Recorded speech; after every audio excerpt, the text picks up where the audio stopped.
And we are live. Welcome, mystery and thriller fans. I'm your on-air host, Sara DiVello, and I am so excited to welcome tonight to this special pre-launch Q&A, Brian Klingborg, here to give us the inside scoop on his brand new book, number 3 in the Detective Lu Fei series, The Magistrate. Brian, welcome to Mystery and Thriller Mavens. Tell us about this book.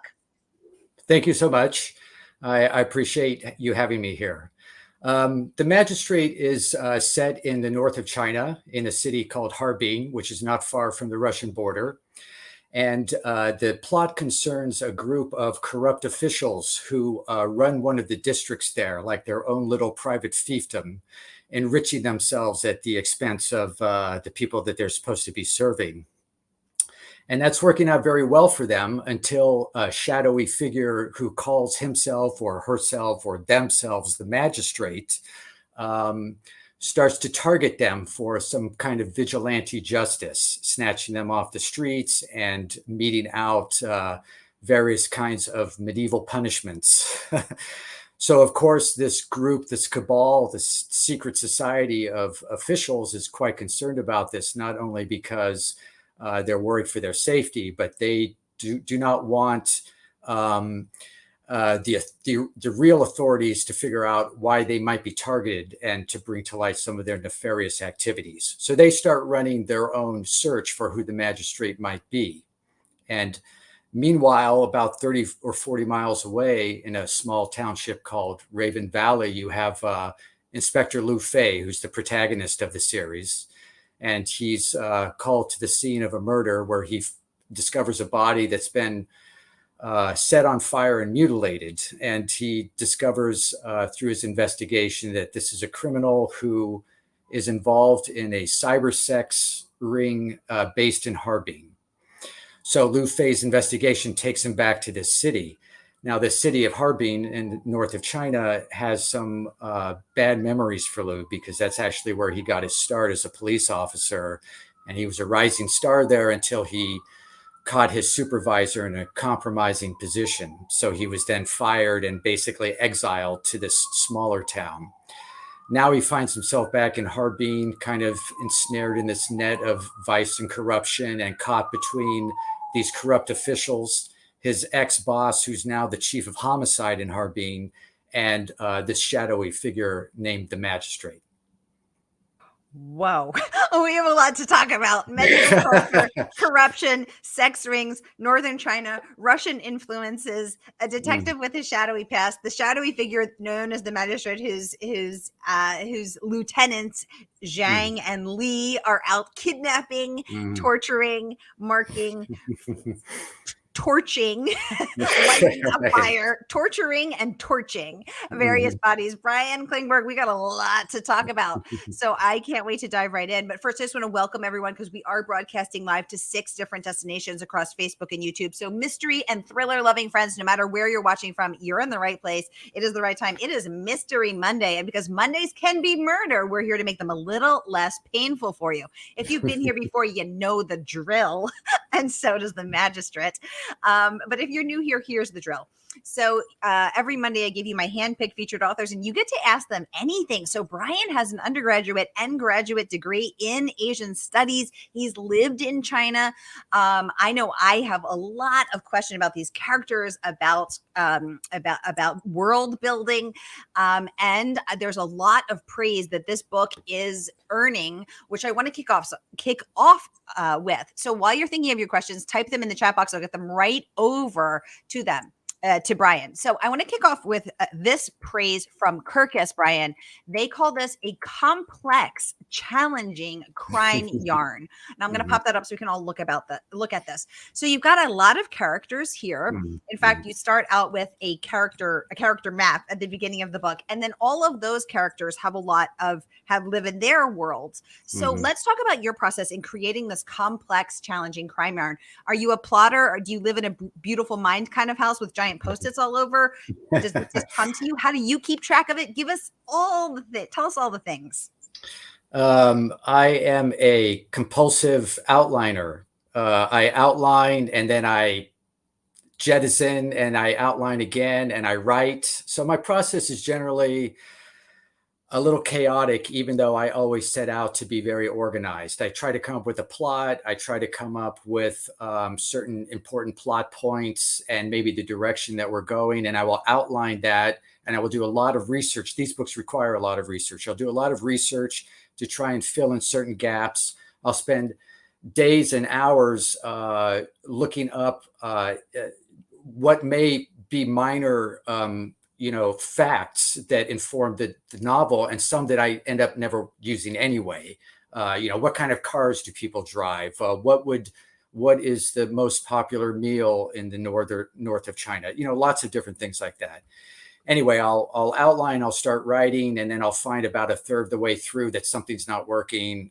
I'll like throw out a bunch of stuff, and it's not until I get probably 2/3 of the way through the book and I'm in the home stretch that I have a more fully fleshed out idea of what I'm doing.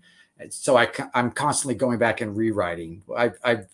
I figured out that I probably rewrite every word in every book at least 7 to 10 times by the time I'm done. So it's just constantly rewriting and going back and polishing. Wait, have you counted those 7 to 10 times? Have you counted those 7 to 10 times? You're like, oh, there it is. 8, 9, and 10. You're a bit frozen there, Oh, Sarah, no. unfortunately. Weird. Okay. You're not frozen Okay. for me. Okay, I hear you now. The 7 to 10 Okay. times are you like, oh yeah, there I am getting to my 7 times, getting to my 10 times? I mean, or it just happens to be that many? No, I just over time have kind of learned my method, and that seems to be what it ends up to be. This is Lu Fei number 3 in 2 Yes. years. So how long does it take you to do all of this research, which you're saying, some of which doesn't even make into the book, looking up everything from the most popular meal in China to what does a torture chair in the back of a kidnap mobile Right. look like? Right. What is the Chinese symbol for thief? I mean, I'm guessing all of these things had to be researched. So with that level of detail, with that level of research, plus the 7 to 10 times of rewriting, how long does it take you? I've averaged about 8 months to write a draft, and then another 2 months to just keep polishing it over and over again, and then I'll send it to the editor, and then so basically a year-long process, but 8 to 10 months for most of the writing. That seems really fast to me. I have my schedule is that I try to write 2 pages 5 days a week. I don't always make that. Sometimes it's more, sometimes it's less, but that's what I psychologically aim for, and that's what keeps me on track. And if I don't reach those 10 pages a week, I feel guilty. So it forces me to get back to it. What do you do to assuage your guilt? Nothing. Sometimes you just don't have it. Sometimes the ideas don't come. Sometimes you hit a roadblock. Sometimes you're tired. Writing is, as they say, it's a lot of perspiration and inspiration, but I wouldn't say it's 90-10. I'd say it's more like 30-70. You have to be inspired. Otherwise, you're just putting words on a page. And sometimes I'll do that. Sometimes I know that this section isn't working, the scene isn't working, but I have to get it down so that I can move on. And then later on, I'm going to come back and rewrite it anyway. Interesting. So, Brian, let's talk about some of this other this other praise. Publishers Weekly raves, quote, expertly rendered, and calls you exceptional. So congratulations on that. Thank you. So let's talk about this expertly rendered exceptional book that you have given to us. So you've led us into some of your excruciatingly careful research down to the most popular meal in China. How about when you lived there? Are you recalling the smells, the sights, what it's like to be in a bar? You're looking up how many, is it yuan, a dress, a dress, a bag, and a scarf cost? Are you like, how else are you bringing excellence to the page? Right. So, I did study Chinese culture, language, cultural anthropology, which allowed me to study a lot of different disciplines, all related to East Asia. And so that informs kind of the background. It informs the mindset of the characters. I've tried to make my characters relatable to an American audience or a foreign audience, but still quintessentially Chinese. I've tried to be true to them and create a Chinese worldview for them as much as possible. So the way that they react to things that they encounter. I lived in Taiwan, but that was 150 years ago. So everything changes so quickly in Asia. I do remember what it was like to be there. I remember what it was like to be, the smell of a humid October night and cold beer out in the night market with a steaming bowl of, hot pot and things like that. So I remember all those things and have experienced them. I worked in a Chinese company and had a lot of Chinese colleagues and Chinese friends. So, that informs the stories. But as far as like the prices, modern prices, locations of things, what kind of clothes businessmen wear now, all of that is basically research, hours and hours of research. Yeah, because it's interesting because I've never been to China. I've been to Southeast Asia, but I've never been to China. And yet it felt deeply, authentically Chinese to me in whatever, and I don't even know how it did, but it felt sort of in the care and the carefulness and the politeness and the, I don't want to say rigidity, but the formality perhaps of the interactions, while also dealing with the underlying corruption, which felt very Russian. I could feel that influence. So I loved it. Let's get into some of the questions. Renee joining us. She says, hi, Sarah and Brian from gorgeous Southeast Florida. Thank you. She says, sorry for being late. You're not late. You're right on time. And she has a question for you, Brian. She wants to know, what intrigued you about China and Asia, Brian? Great question, Renee. Tell us, Brian. Yeah. So I come from a very small town in California called Atwater, right next to Merced. Merced has 50,000 people. Atwater had 11,000. And so it was a small town. My father was a veterinarian, and we were there because his specialty was dairy cattle. So curse him. But anyway, so I grew up in this small town, and that was a long time ago. There wasn't much to do. There were only 3 television stations. There was no such thing as an internet. So I read a lot, and that was kind of my way of exploring the world long before I ever got to explore the world. And I always liked books that not only told a good story, but that taught me something about, it could be history or some other kind of culture, and it allowed me to explore. So when I went to college, I instead of studying Spanish, which, you could either do Spanish, French, or German, I decided to take Chinese. And I really enjoyed it because like many Americans, I didn't have any strong cultural traditions. We're Swedish and Irish, but we don't do anything Swedish and Irish. We don't speak any languages at home and that sort of thing. So the thing about Chinese language is the culture and the language are so closely embedded in one another. Ooh. And even in terms of the forms of address for your friends, for example, you might call one friend older brother and another friend younger brother, and all sorts of things like that. And I just really enjoyed the cultural aspects of such an, at the time seemed to me a very exotic thing and very interesting. And spent my junior year abroad in Taiwan and just loved it. It was amazing. So just kept going, basically. And that was that. But let's go a little deeper, because to Renee's point, it's not your average American Joe who would choose to study Chinese instead of Spanish. So was there a book, in that small town childhood, that you were like, wow, I have to study that culture, learn that language, go to that place? Like, what about this culture? What about this language? It's so interesting. Well, so the real story is that growing up, some of the books I read were James Clavell's books. He wrote Shogun, he wrote Taipan, he wrote Noble House, and I read those books Taipan was about the founding of Hong Kong in 1842 after the Opium Wars. And when I went to college, I lived in the dorm, and my roommate, who knew everybody in the dorm, told me one day, "Hey, I'm going to go up to the third floor where there's this cute girl that I'm trying to date, and she's got a cute roommate. Why don't you come up?" So I went up, and this cute roommate, who I later married many years later, grew up in Hong Kong.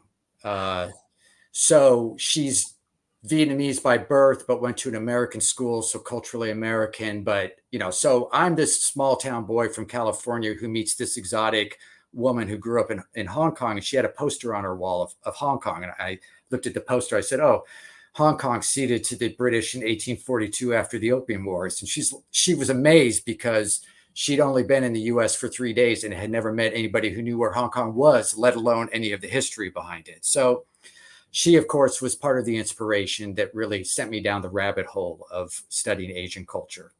Oh, wow. That is so interesting. Renee saying she remembers reading those books in high school as well. And thank you for answering her questions. Look at that, Renee. You asked a question, and now you know that you have this in common with Brian Klingborg. That's so cool. Y'all, I want to tell you, Brian is coming on to give us the inside scoop about this book. It is not even out yet. This is a special pre-launch Q&A that we are here to pick his brain, to get to know all the things about the Magistrate. And the book is now available for pre-order. So you can order the book right here. I'm going to pop it up. So no matter where you're watching from, on Facebook or YouTube, here is that link. Pre-order The Magistrate tonight, and the good folks at Murder by the Book will send it right out to you. Now, I do let people submit questions in advance, Brian, and one of the questions I got was, does a reader need to read Lu Fei book 1 and 2 first to get a fuller experience out of this, or can they just dive right in? What are your thoughts on all of that? They can dive right in. The story is unique, but the characters do reoccur. And one of the things I've tried to do is have story arcs, character arcs. So some of the characters will be experiencing some growth and some changes in this third book. And if you haven't read the first two, you might not know their backstory, but it's not going to detract from enjoying the plot of this book. So they can dive right into book 3, but they'll learn more about the character arc if you do start with book 1 and 2. Yes. Okay, we're getting lots of hearts up on that answer. Thank you guys for that. Now, Brian, how many books, another question submitted, how many books do you plan to write in the series? Are we talking Patricia Cornwell? Are we talking Scarpetta, 36 books? Is it 3 and done? Give us the scoop. I would like to continue it, but the reality of publishing is that you have to sell books to make books. So the first two haven't really sold very many copies. They've gotten some good praise and earned some fans, but I think they occupy kind of an odd intersection in mystery books. So I, out of an abundance of caution, have kind of wrapped up some of the story threads in book 3. But let's say, for example, book 3 really takes off. I'm ready to write as many as people want to read. So you would keep going. You would do sure. 36 Lu Fei books. I think 36 would be a lot. Probably more like 10 would probably do it. At some point, these characters actually in each book, they do grow and change. So instead of a set mystery thing where you're just plopping the characters into a scenario where they're solving another crime, there's a trajectory to what is going on. And eventually they'll outgrow the trajectory, or the books will come to a natural end, I think. So are you already thinking about who you will write next? If you will you step away from Lu Fei and go write somebody else and then come back and then write more? Or you're like, will you try to have multiple series going, or what's that? So of course, any writer, it's nice to have published 3 books, but I'd really like to keep it going in some fashion. And So at this point, I'm kind of having to turn towards writing a different book, starting a new series, and I'm not really ready to talk about that just yet because my method is I have to get through a lot of pages before I really figure out what the core of the story is and what's really going on. So I'm working on that. Uh, I'm working very hard, and I hope by the end of the year I will have a draft. And then I'll come back and I'll talk to you about it. But for right now, it's a little too early to say. Would you say that's because you're superstitious? No, I just know that my first couple drafts are bad. And then after that, I catch the thread and I know what's going on and they get better. So a lot of things that I have now will probably change in the process of writing. Excellent. Excellent. Renee says this series sounds incredible, right? Doesn't it? Doesn't it, Renee? And I'm very curious what else you're cooking up there, Ryan, which we can't wait to hear about. But meanwhile, BookPage awarded this book a starred review. Congratulations on that.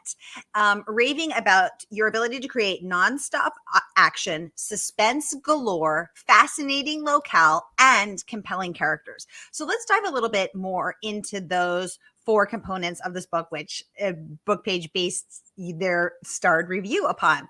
So first of all, nonstop action. So as a compulsive plotter, which you have revealed yourself to be, you have confessed here to the Mystery and Thriller Maven audience. Are you looking at your compulsive outline and saying, ooh, more suspense here on the front end, more suspense here in the middle, or oh, too much, pedal it back, I'm giving the reader adrenal exhaustion? Like, what are you, how do you step on the gas but also brake?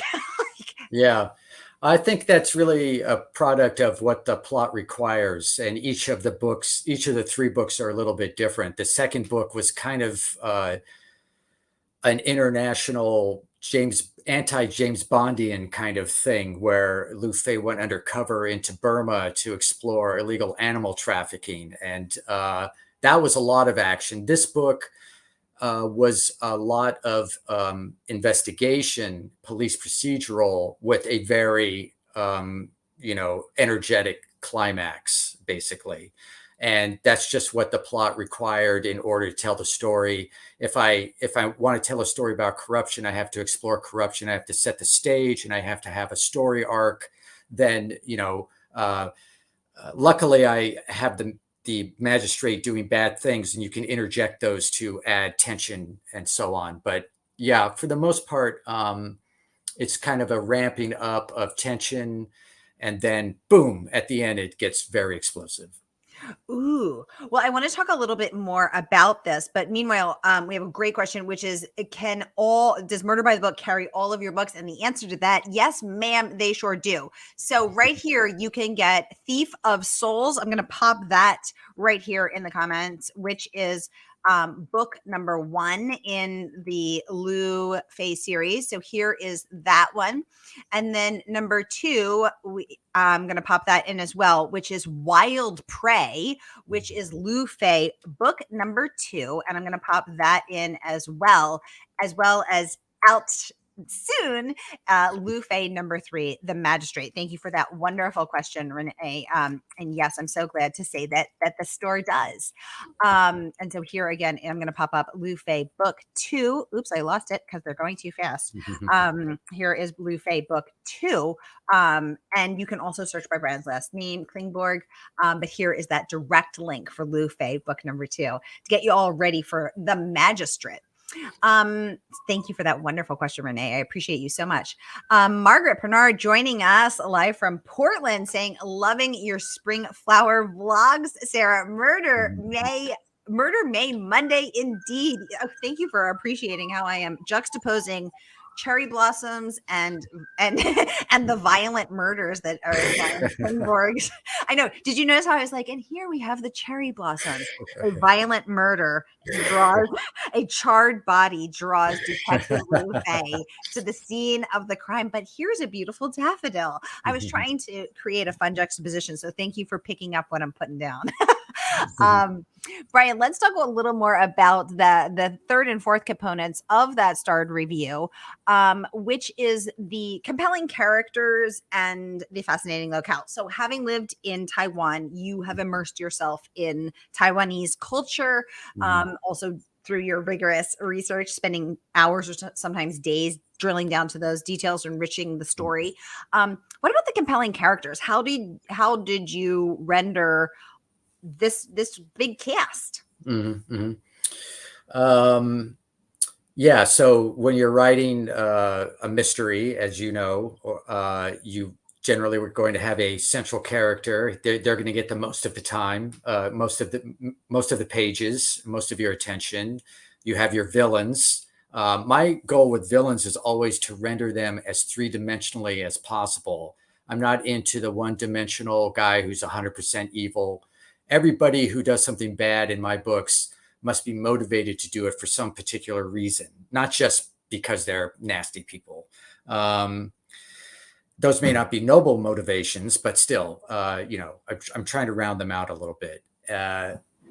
And because I'm using these books as not only a way to tell a story, but also to explore a lot of different facets of Chinese culture and society, I've tried to have an ensemble characters which allow me to explore some of those things. So I have, for example, a young female constable who features Sun, or Sun is her name, who features a lot in this book.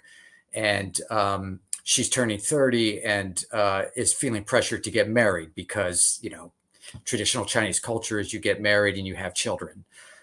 So that's my way of exploring that kind of topic. And so, yeah, I'm basically trying to create a well-rounded, likable character with Lu Fei, but also make sure that, as I said, he's true to his culture. He was born in the 80s in China, and there were certain things going on there. And that's what has informed his worldview, although he spent some time in the US and speaks passable English so that he understands American mentality and stuff. But basically, I am really trying to not just make a, paper cutout of a Chinese person and impose my thoughts on it. So I spend time thinking about how he might perceive the world. And then these other characters that surround him, some are comedic relief, some are to move the plot along, some are to explore these other facets of Chinese culture. And, some are just his foils, like his chief. So he's a deputy chief in this small town, Lu Fei, and his chief, who's his senior, is this kind of lazy guy who goes to karaoke and drinks a lot of beer and kind of leaves things to Lu Fei. Yet, yes, this guy has a certain amount of wisdom, and when called upon, he's got Lu Fei's back and also pulls him out of issues or problems that Lu Fei gets himself into. So, I'm trying to make everybody as well-rounded as possible and interesting as possible. So speaking, so beer drinking does feature somewhat prominently in your book, Brian. Right. I was like, Brian likes beer. I do like beer, yes. What's your favorite local dish to eat? So when I was living in Taiwan, we used to go get it's kung pao. So you're familiar with kung pao chicken, right? Mm-hmm. So we would get kung pao shrimp and basically spinach stir fried with garlic. Qing chao jie lan cai. Delicious. Spinach, kung pao shrimp, and rice. Perfect meal. Oh, that sounds perfect. And sometimes they use pea pods, right, instead of spinach, or Yes. Yeah, and I love that. Yeah. Yes, so good. Oh my goodness, we are out of time. Renee saying yummy. I know, now I'm hungry and I want to go order Chinese food. I think we should all order Chinese food and then tag Brian in our pictures. Brian, thank you so much for coming on and for giving us the scoop. What is one secret that you've never told anyone about this manuscript or your writing process or your time in Taiwan? Oh boy. Yes, spill your guts here, I my think, friend. well, I think the secret is that nowadays you can really do a huge amount of research online, whereas in the old days you had to read, you had to go to the library and get books. But even to the extent that I'm able to call up Google Maps, and if I want to create a fictional town, I can call up Google Maps. I can look at a real town in China. I can see how it's laid out, and I can just kind of extrapolate from that. So, yeah, the internet has really been quite a boon to the research process. Ooh, or It's a maybe dirty you little need to secret. go back to China to really get boots on the ground and kung pao shrimp in your Absolutely. belly to really immerse yourself. I feel like that's a necessary, you know, part of your research for book number 4. Absolutely. Oh my goodness. Well, Brian, thank you so much for joining us. Thank you Thank all for you. spending your Mystery Monday with us. Don't forget to order The Magistrate. Pre-order tonight, and the good folks at Murder by the Book will send it as soon as the book drops. Renee saying thank you for being here tonight, Brian and Sarah. Thank you for joining us. Thank Thank you you, all for Renee. joining us. And I'll be back at the top of the hour with Jamie Lynn Hendricks. Stay tuned.